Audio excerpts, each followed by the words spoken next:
Good morning ସାଙ୍ଗମାନେ। ତ ଆମର ସକାଳୁ ଷ୍ଟାର୍ଟ ହେଇଯାଇଛି ପୁରା ରୋଷେଇବାସ ପୁରା ଜୋରଜାରରେ, ମାନେ ଆଉ କେହି ବସିପାରେ ନାହିଁ, ସମସ୍ତେ କାମରେ ଲାଗିଯାଇଛନ୍ତି। ବୋଉ ପୁରା ଆଳୁ ଭାଜିବାରେ ଲାଗିଲାଣି, ଆଳୁ ଭାଜିବା ଲାଗିଲାଣି ତା ପୂର୍ବରୁ କେତେ କ'ଣ ଭାଜି ସାରିଲାଣି। ତ ଭାଉଜ ସେପଟରେ ପୋଟଳ କୁର୍ମା ପାଇଁ ମସଲା କଷୁଛନ୍ତି, ବୋଉ ପୁରା ଭଜାଭଜି କରିକି କ୍ଷୀରି ବି କରିସାରିଲାଣି। ସେପଟରେ ଅଦା ଫଦା କ'ଣ କଟାକଟି ଚାଲିଛି। ଦେଖ ବୋଉ ଆସି ସୋଲା ତରକାରୀ କରିସାରିଲାଣି, ମାନେ କେହି ବସିପାରେ ନାହିଁ କି ହାତ ବନ୍ଦ ହେବାର ନାହିଁ। ଭାଉଜ ସେପଟରେ ବରା କରୁଛନ୍ତି, ଏପଟରେ ସବୁ କଟାକଟି ହେଇକି ଏପଟରେ ସବୁ ରେଡ଼ି ହେଇକି ରହିଛି। ଫେର ପକୁଡ଼ି ଫକୁଡ଼ି ଆରମ୍ଭ, ମାନେ କ'ଣ ନହେବ ବୋଲି ମାନେ ଯେତିକି ମାନେ କରିପାରିବେ ସେ ଚାଲିବ। ଯେପର୍ଯ୍ୟନ୍ତ ବାବା ଆସିସାରିଲେଣି, ଯେପର୍ଯ୍ୟନ୍ତ ବାବା ଆସିକି ଭିକ୍ଷା ଗ୍ରହଣ ନ କରିଛନ୍ତି। ତ ଏତିକି ଆଇଟମ୍ ହେଇଛି ବାବା ଆସିଲା ପର୍ଯ୍ୟନ୍ତ, କିନ୍ତୁ ବାବା ମାନେ ଏବେ ବର୍ତ୍ତମାନ ଭିକ୍ଷା ଗ୍ରହଣ କରିବେନି, ଖାଇବା ତ କୁହାହେବନି, ତ ସେଟା କୁହା ହୁଏ ନା। ତ ବାବାଙ୍କୁ କହିହେବ ତ ବାବା ଭିକ୍ଷା ଗ୍ରହଣ କରିବେ। ତ ମୁଁ ବି ଏପଟରେ ପୁରୀ ଦିଟା ଛାଣିଦେଇଛି, ସମସ୍ତେ ଏତେ କାମ କଲେଣି, ମୁଁ ବି କରିଛି, ମୁଁ କରିନି କରିଛି। ତାପରେ ବାବା ଆସି ପହଞ୍ଚି ଯାଇଥିଲେ, ଆମେମାନେ ସମସ୍ତେ ଡରିଗଲୁ। ଆମେ ଭାବିଲୁ କି ବାବା ଏବେ ହିଁ ଭିକ୍ଷା ଗ୍ରହଣ କରିବେ, ହେଲେ ନାଇଁ, ବାବା ଆସିଲେ ଏତେ ବାଟରୁ ତ ଟିକେ କୋଲ୍ଡ ଡ୍ରିଙ୍କସ୍ ପିଇକି ରେଷ୍ଟ କରିବେ। ରେଷ୍ଟ କଲା ପରେ ରେଷ୍ଟ କରିବା ପାଇଁ ଅଲଗା ଜାଗା ଅଛି, ସେଠି ଯାଇ ସେ ରେଷ୍ଟ କରିବେ। ଗଲା ପରେ ଆସିକି ଭିକ୍ଷା ଗ୍ରହଣ କରିବେ। ତ ବାବା କୋଲ୍ଡ ଡ୍ରିଙ୍କସ୍ ପିଉଥିଲେ, ଆଉ ତାଙ୍କ ଶିଷ୍ୟମାନେ ବି ପିଉଥିଲେ। ତ ସମସ୍ତେ, ଯେହେତୁ ବହୁତ ଗରମ ହେଉଛି, ତ ସମସ୍ତେ କୋଲ୍ଡ ଡ୍ରିଙ୍କସ୍ ପିଉଥିଲେ। ତା ପିଇ ସାରିଲା ପରେ ନା କହିଲା ଭାଇ ତାର ଏପଟରେ ଆସିକି ତରଭୁଜ କରିଥିଲା, ଯେହେତୁ ବାବାଙ୍କ ପାଇଁ ସେ ନେଇକି ଆସିଥିଲା। ବାଟରେ ଜାଣିଥିଲା କି ବାବା ଆସି ପହଞ୍ଚିଲେ ଟିକେ କ'ଣ ଖାଇବେ କରିବେ ଥଣ୍ଡା ଜିନିଷ, ସେ ତାଙ୍କ ସେଇ ଅନୁସାରେ ଯାଇଥିଲା ମାର୍କେଟ, ତରଭୁଜ ଧରିକି ଆସି ବାବାଙ୍କ ପାଇଁ କଟାକଟି କରୁଛି, କାହିଁକିନା ବାବା ଟିକେ ତରଭୁଜ ଖାଇବେ। ତ ବାବାଙ୍କ ପାଇଁ ପୁରା ଛୋଟ ଛୋଟ ପିସ୍ କରି କାଟିକି ନେଇକି ପହଞ୍ଚି ଯିବାର ଅଛି। ବାବାଙ୍କୁ ଆଣିକି ଦେଲେ, ବାବା ବି ଖାଉଛନ୍ତି, ବାବା ବି ବହୁତ ଖୁସି ଅଛନ୍ତି। ତ ଏପଟରେ ଦେଖ ଯେଉଁ ଠୋଲା ତିଆରି ହେଉଛି, ଯେଉଁଥିରେ ବାବା ଖାଇବେ, ଯେମିତି ତରଭୁଜ ଖାଉଛନ୍ତି ଯେଉଁ ଠୋଲାରେ, ସେମିତି ଠୋଲା ଅନେକ ହେଲେ ବାବା ସେଥିରେ ଖାଇବେ। ଦେଖ ଏପଟରେ ବି ବହୁତ ଜିନିଷ ରେଡ଼ି ହେଇଗଲାଣି, ମାନେ ବାବା ଭିକ୍ଷା ଗ୍ରହଣ କଲା ପର୍ଯ୍ୟନ୍ତ ଯେତେ ଆଇଟମ୍ କରିହେବ ତ ସେତିକି କରାଯିବ। ତ ଯେପର୍ଯ୍ୟନ୍ତ ବାବା ଭିକ୍ଷା ଗ୍ରହଣ ନ କରିଥିବେ, ଯେତେ ପାରିପାର୍ଶ୍ୱରେ ମାନେ କ'ଣ ଯେତେ ଆଇଟମ୍ ଜଣେ ବନେଇ ପାରିବ, ଜଣେ ନୁହଁ ସମସ୍ତେ ଲାଗିଛନ୍ତି, ଯେତେ ବନେଇ ପାରିବେ ସେଇ ଅନୁସାରେ। ଯେମିତି ଏଠି 2 ଜଣ ତାଙ୍କର ଠୋଲା ବନେଇବାରେ ଲାଗିଛନ୍ତି, ସିଏ ବି ବହୁତ ଠୋଲା। ଏଇ ଯେଉଁ ଠୋଲା ଦେଖ କଦଳୀ ପତ୍ର ଆମେ ଆଣୁ ଆଣୁ ଫାଟି ଯାଉଛି କରୁଛି, କିନ୍ତୁ ସେ ଏତେ ସୁନ୍ଦର ମଜାରେ ଠୋଲାଟା ବନଉଛନ୍ତି, ସେ ଠୋଲା ଜମା ଫାଟିବ ନେଇ କି କିଛି ହେବନି, ବଢ଼ିଆ ମଜାରେ। ତା ପାଖରେ ଆମେ ଯେମିତି କଟୋରି ଗିନା କହୁଛେ, ସେ ସବୁ ଫିକା। ତ ଏତେ ସୁନ୍ଦର ମଜା ସେ ରହିଛି। ତ ଏପଟରେ ବି ଦେଖ ଏତିକି ଜିନିଷ ରେଡ଼ି ହେଇସାରିଲାଣି, ସେପଟରେ ମାନେ ଛଣାଛଣି ଚାଲିଛି। ତ ତା ଭିତରେ ଏତେ ଜିନିଷ ରେଡ଼ି ହେଇକି ରହିଯାଇଛି, କାହିଁକିନା ଆମେ ଜାଣୁଛୁ ଯେ ବାବା ଭିକ୍ଷା ଗ୍ରହଣ କରିଦେବେ, ତ ସେଥିପାଇଁ ଆମେ ଏତେ ଜିନିଷ ରେଡ଼ି କରିକି ରଖିଦେଇଥିଲୁ। କିନ୍ତୁ ବାବା କୋଲ୍ଡ ଡ୍ରିଙ୍କସ୍ ଆଉ ତରଭୁଜ ଖାଇକି ସେ ରେଷ୍ଟ କରିବାକୁ ପଳାଇଛନ୍ତି।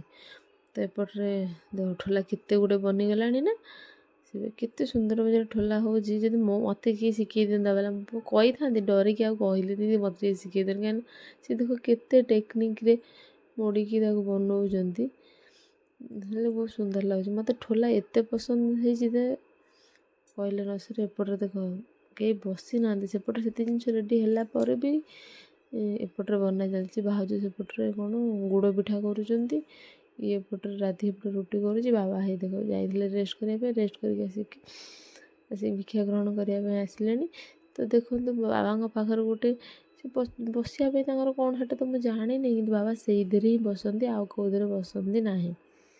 ଆଉ ବାବା କାହା ଘର ଭିତରକୁ ଯାଆନ୍ତି ନାହିଁ, କାହା କ'ଣ ସାମାନ ଯେମିତିକି ତାଟିଆ କଂସାରେ ସେ ଖାଆନ୍ତିନି। ତ ଏପଟରେ ମୋ ପୁଅ ବାବାଙ୍କ କତିରେ ବାବାଙ୍କ ଗୋଡ଼ ଧରି ଦେଇଛି, ବାବା ତାକୁ ବହୁତ ଆଶୀର୍ବାଦ ବି କରିଛନ୍ତି। ବାବା ତାକୁ ଟିକେ ଧରିବେ।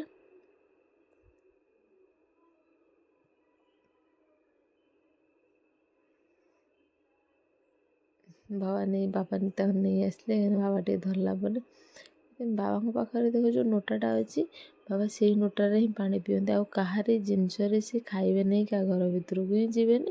ତ ଏପଟରେ ସମସ୍ତେ ପୁରା ରେଡ଼ି ଆଣିକି ସବୁ ଜିନିଷପତ୍ର, କାହିଁକିନା ବାବାଙ୍କୁ ଭିକ୍ଷା ବଢ଼ା ହେବ। ତ ବାବାଙ୍କ ପାଇଁ ସମସ୍ତେ ବୋଉ ଭାଇ ସମସ୍ତେ ପୁରା ବାଢ଼ି ଦେଉଛନ୍ତି, କାହିଁକିନା ଏକା ବେଳକରେ ସମସ୍ତେ ବାଢ଼ିଲେ ଅଡ଼ୁଆ, ଜଣେ ଜଣେ ଦୁଇ ଜଣ ବାଢ଼ି, ଏପଟେ ବି ସମସ୍ତେ ଧରିକି ରହିଛନ୍ତି, କାଳେ କେଉଁଟା ରହିଯିବ କି ଆଇଟମ୍ ଭିତରୁ। ତ ସମସ୍ତେ ଜଗି ରଖିକି ବାବାଙ୍କ ପାଇଁ ବଢ଼ାବଢ଼ି କରୁଛନ୍ତି। ବାବାଙ୍କ ରେଡ଼ି ହେଇଗଲାଣି, ବାବା ବି ଖାଇଲେଣି, ସରି ଭିକ୍ଷା କଲେଣି। ତ ଏଇ ୱାର୍ଡ଼ଟା ବାବାଙ୍କ ପାଖରେ, ଆମକୁ ସିନା ଏଠି କହିଦେଉଛି, କିନ୍ତୁ ଏଇ ୱାର୍ଡ଼ଟା ବାବାଙ୍କ ପାଖରେ ଧରିଲେ ବାବା ବହୁତ ରାଗିଯିବେ।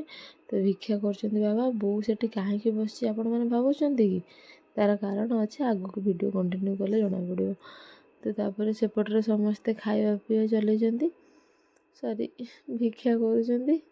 ତ ଏପଟରେ ତାଙ୍କ ଅଲଗା ଶିଷ୍ୟ ବି ଅଛନ୍ତି, ସେମାନେ ବି ଭିକ୍ଷା କରୁଛନ୍ତି।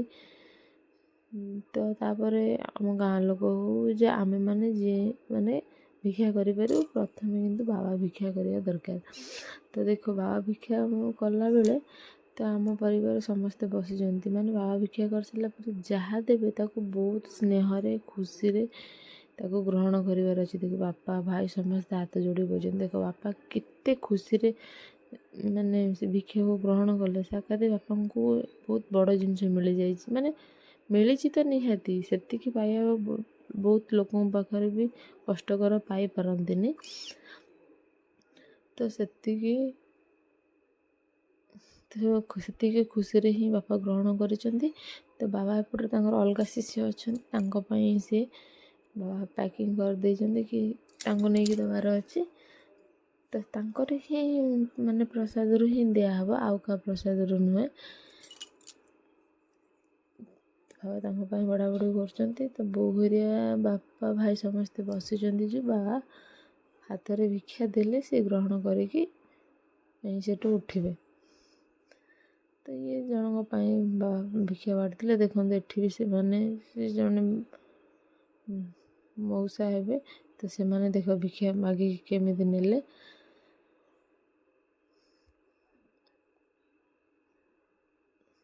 ଏମାନେ ସମସ୍ତେ ବସିଛନ୍ତି, ସେ କେମିତି ବାବା କେତେବେଳେ ହାତ ଟେକିକି ଦେବେ, କି ଗ୍ରହଣ କରିବେ। ଦେଖ ସେମାନେ କାହାରି ମନରେ କି ମୁଁ ମାଗିକି ଖାଇମି କାହିଁକି, କି ଯେମିତିକି ତାଙ୍କ ସେ ଛାଡ଼ିଲେ ମୁଁ ଖାଇ, ସେମିତି ନୁହେଁ, ସେଇଟା ହିଁ ପ୍ରସାଦ ଆମମାନଙ୍କ ପାଇଁ। ତ ସେତିକି ଖୁସିରେ ହିଁ ଗ୍ରହଣ କରିବାକୁ ପଡ଼ିବ ଆମମାନଙ୍କୁ।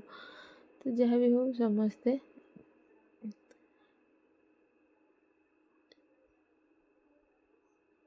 ଗ୍ରହଣ କରୁଛନ୍ତି। ତ ବାବା ବି କହିଲେ ସେ କାହା ନାହିଁ ବଢ଼ାବଢ଼ି କରିବା ପାଇଁ କହୁଛନ୍ତି। ଦେଖ ଏପଟରେ ବି ଦେଖ, ଯିଏ ନାହିଁ ସେ ଆସିକି ବାବାଙ୍କ ପାଖରେ ହାତ ପତେଇକି ମାଗୁଛନ୍ତି, ମାଗିକି ହିଁ ଭିକ୍ଷା ଗ୍ରହଣ କରୁଛନ୍ତି।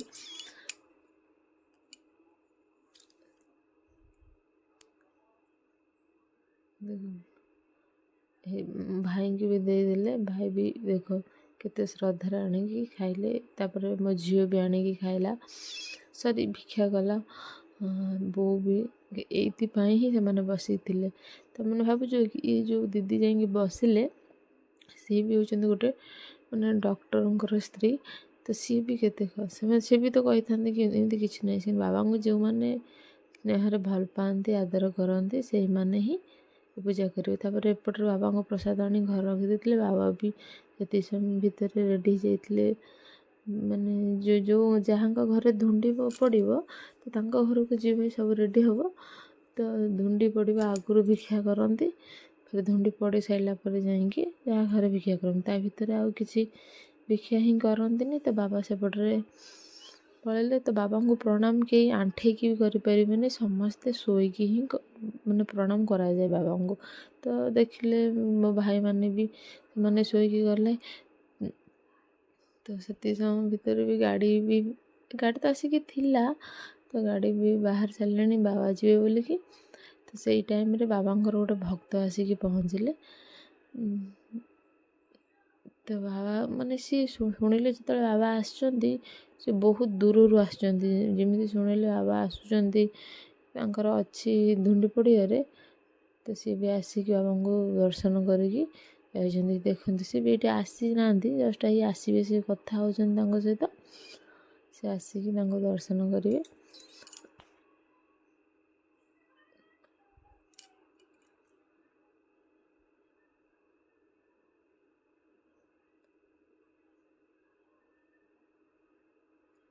ଏଇ ଦେଖନ୍ତୁ ସେ ଆସିକି ବାବାଙ୍କ ଠାରୁ ବାବାଙ୍କର ଆଶୀର୍ବାଦ ନେଲେ।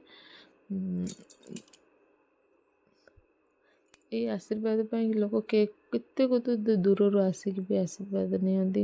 ମୋ ବାପା ମୋ ବୋଉ ବି ଯାଇଥାନ୍ତି, ବାବା ଯେଉଁଠିକି ଆସିଥାନ୍ତି ଶୁଣିଲା ମାତ୍ରେ କି ଯାଆନ୍ତି। ଆଉ ଆମ ଚେଷ୍ଟାରେ ଯଦି ବାବାଙ୍କୁ ଭିକ୍ଷା କରିବା ପାଇଁ ଆମର ସବୁବେଳେ ଚେଷ୍ଟା ଥାଏ। ବାବା ଯେଉଁ ମୁହୂର୍ତ୍ତରେ କୁହନ୍ତି କି ତମ ଘରେ ଯାଇ ଭିକ୍ଷା କରିବେ କି କ'ଣ କରିବେ, ତ ସବୁବେଳେ ବାପା ବୋଉ ରେଡ଼ି, ଯେତେ ଅସୁବିଧା ଥାଉ ଯାହା ବି ଥାଉ ବାପା ବୋଉ ସବୁବେଳେ ରେଡ଼ି ହେଇଥାନ୍ତି। ସେତିକି ସମୟ ଭିତରେ ବି ସିଏ ଦେଖା କରିଦେଲେ ବାବାଙ୍କୁ, ତ ବାବା ବି ପଳେଇଲେ। ସେଇ ଟାଇମ୍ ସେ ଯିଏ ଆସିଥିଲେ ସିଏ ବି ବାବାଙ୍କ ପ୍ରସାଦ ପାଇକି ଗଲେ। ତ ବୋଉ ଏଠି ସମସ୍ତଙ୍କ ଲାଗି ବାବାଙ୍କ ପ୍ରସାଦ ବାଣ୍ଟୁଛି, କାହିଁକିନା ସମସ୍ତଙ୍କ ଘରକୁ ଯିବ। ତ ତାପରେ ଦିନ ସକାଳେ ବାବା ଆସିକି ଭିକ୍ଷା କଲେ। ଯେଉଁ ଯାହା ଘରେ ଧୁଣ୍ଡି ପକାଇଥିଲେ ତ ତାଙ୍କ ଘରେ କିଛି ବି ଜଳ ଗ୍ରହଣ କରିବେ ନାହିଁ। ତ ତାଙ୍କ ଘରେ ନୁହେଁ, ସମସ୍ତଙ୍କ ଘରେ ଯାହା ଘରେ ଧୁଣ୍ଡି ପଡ଼ିବ ସେ କାହା ଘରେ ମାନେ ଯାହା ଘରେ ଧୁଣ୍ଡି ପଡ଼ିବ ତାଙ୍କ ଘରେ ଜଳ ଗ୍ରହଣ କରିବେନି।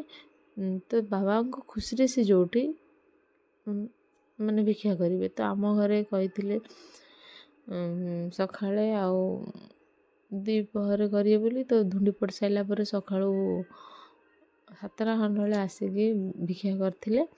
ତ ସକାଳୁ ସ୍ନାକ୍ସ ବଗେରା ଏମିତି କିଛି ଦରକାର ନା, ଆଉ ସକାଳୁ ତ ସେସବୁ ହେଇପାରିବନି, କି ବାବା ବି ଖାଇବେନି, ମନା କରିଥିଲେ।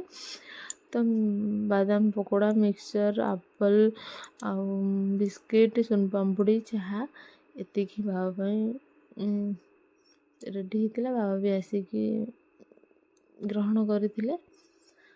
ଦେଖ ସବୁ ସେ ଠୋଲାରେ ସବୁ ବଢ଼ିଆ ମଜାରେ ଅଛି ନା, କିଛି ବି ହୁଅନି। ପୂର୍ବ ଠୋଲାରେ ବି ଦେଖିଛ ତରକାରୀ, ଡାଲି, ଭାଜି ଯାହା ବି ଅଛି ବହୁତ ବଢ଼ିଆ ମଜା। ଦେଖ ମାନେ ମୁଁ କହୁଥିଲି ନା, ଦେଖ ଚାହା, ଆଉ ତ ଚାହା ଯେମିତି ଚାହା କେବେ ବୋଇବ ମାନେ ଯାହାହେଲେ ଗୋଟେ ଫୁଟି ଫାଟିଥିବ ବୋଇଯିବ করে, ଦେଖ ଟୋଟାଲି କିଛି ବି ହୁଏନି, ସେମିତି ଚାହା ହିଁ ଅଛି।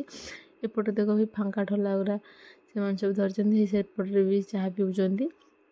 ସେଇ ଠୋଲାରେ ହିଁ ଚାହା ପିଆ ହେଉଛି। ବାବା ବି ଚାହା ପିଇବେ ସେଇ ଠୋଲାରେ। ଆଉ କାହା ତ ସେ ତ କାହା ଜାଗାରେ ଦେଖ ସେ ଜାଗା ଫାଗା ଥୁଆ ହେଇଛି, କିନ୍ତୁ କୌଣସି ଜାଗାରେ ହିଁ ଭିକ୍ଷା କରିବେନି, ସେଇ ଠୋଲାରେ ହିଁ କରିବେ। ମୋତେ ସେ ଠୋଲା ବହୁତ ଭଲ ଲାଗୁଛି। ଯାହା ବି ବାବା କଥା ହେଉଛନ୍ତି କି କ'ଣ କଥା ହେଉଛନ୍ତି, ସବୁ ଭଲ ମନ୍ଦ ପଚାରିକି ବୁଝୁଛନ୍ତି। ଗରମ ଏତେ ହେଉଛି 7ଟା ଭିତରେ ବି ବାବା ପୁରା ଝାଳ ହେଇଗଲେଣି।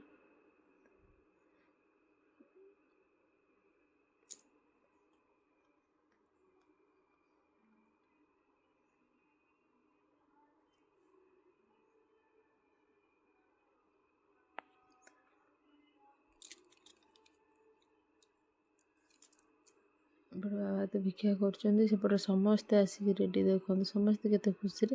ଆଉ ବାବାଙ୍କ କତିରେ କିଏ ଚପଲ ମାଡ଼ିକି ଯାଇପାରିବେନି, କିଏ ସମସ୍ତେ ଧୋତି ଗାମୁଛା ମାଡ଼ିକି କଛା ଭିଡ଼ିବାକୁ ପଡ଼ିବ। ତାଙ୍କ ଶିଷ୍ୟମାନେ ଯିଏ, ତାଙ୍କ ଭକ୍ତ ଯିଏ, ସମସ୍ତେ ସେମିତି ହିଁ କଛା ଭିଡ଼ିକି ଅଛନ୍ତି। ଦେଖନ୍ତୁ ବାବା ସେଇଥିରେ ଚାହା ପିଇଲେ, ଦେଖ କିଛି ବୋଇ ନେଇ ତଳେ କି କେଉଁଠି ମାନେ ଫାଟି ନେଇ ବଢ଼ିଆ ମଜାରେ ହିଁ ଚାହା ବାବା ପିଇଛନ୍ତି। ଦେଖନ୍ତୁ କେତେ ସୁନ୍ଦର ମଜା ସେ ଠୋଲା ରହିଛି। ଯାହା ବି ହଉ ବାବା ପ୍ରସାଦ ଭିକ୍ଷା ଗ୍ରହଣ କରିଦେଇଛନ୍ତି। ତ ମୋର କହିବା ଭୁଲ ଭାଲ ଭିକ୍ଷା ଇଏ, କାହିଁକିନା ସେଇ ୱାର୍ଡ଼ଟା ହିଁ ମନେ ରହୁନି। ତ ବାବା ତାପରେ ଭିକ୍ଷା କରିସାରିଲା ପରେ ସେ ଫେରିଯିବେ ନା।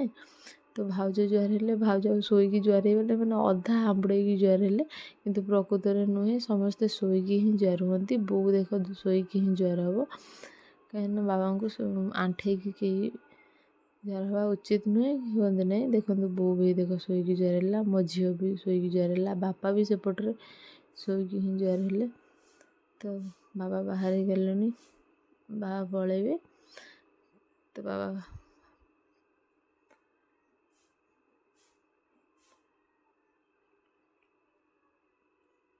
ପଳେଇଲେ। ସେପଟେ ଜଣେ ସାଇଡ଼୍ରେ ବି ଜଣେ ଜୁହାର ହେଲେ, ଯେଉଁଟା ମୁଁ ଭିଡ଼ିଓରେ ଆସିପାରିନି, କିନ୍ତୁ ସେମାନେ ଜୁହାର ହେଇଛନ୍ତି।